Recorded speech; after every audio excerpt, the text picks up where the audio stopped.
Get ready for a magical tale of pride and wisdom as we hop into The Frogs and the Ox. Welcome back to Greenies, where we tell you all about magical fables we love.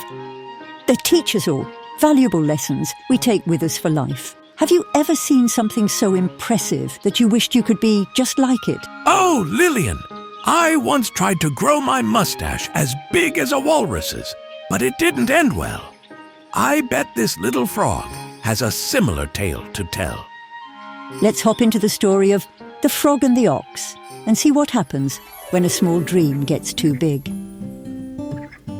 In a blue pond full of life, a group of frogs leaped and grew. They splashed, their laughter filling the air.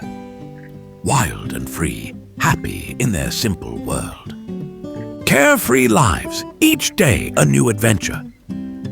Hopping and croaking on top of the world.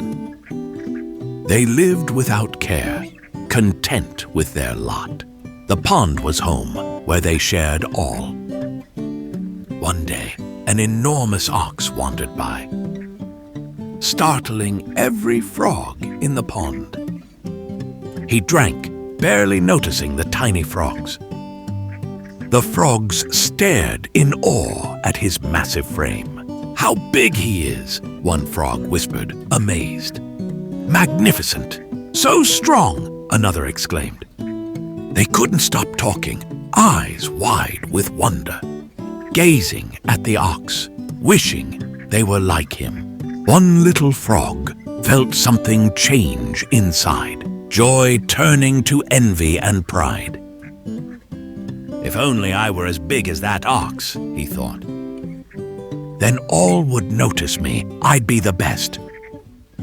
His dream grew with each passing moment. He'd become the biggest frog of all. He puffed up, stretching his little body. Friends watched, eyes wide with fear. "Stop!" they pleaded. "You'll hurt yourself." The proud frog ignored, focused on his goal. He kept puffing, feeling himself grow. He didn't care if it hurt. He wanted to be big. He huffed and puffed, his skin strained.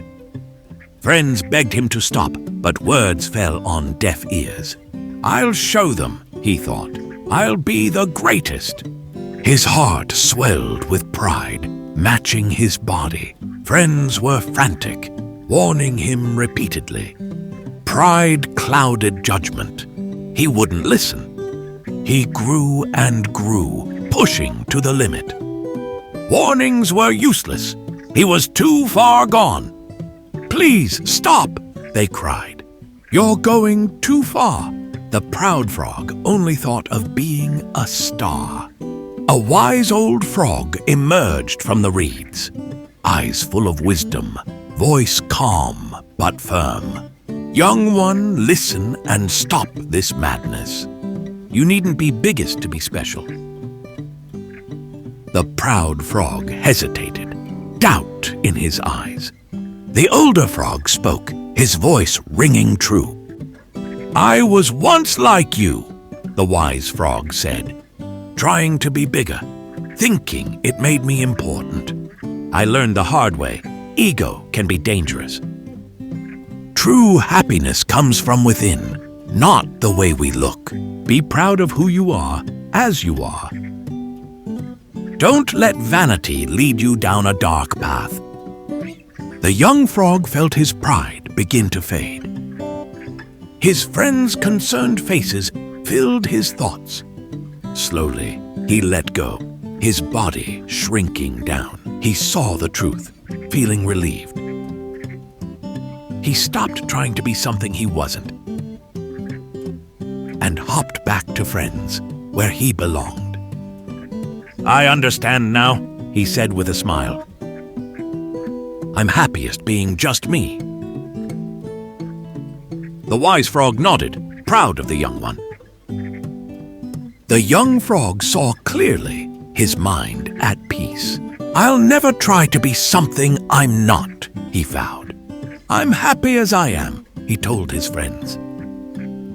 The other frogs cheered, joy filling the air. Their friend returned, wiser and happier.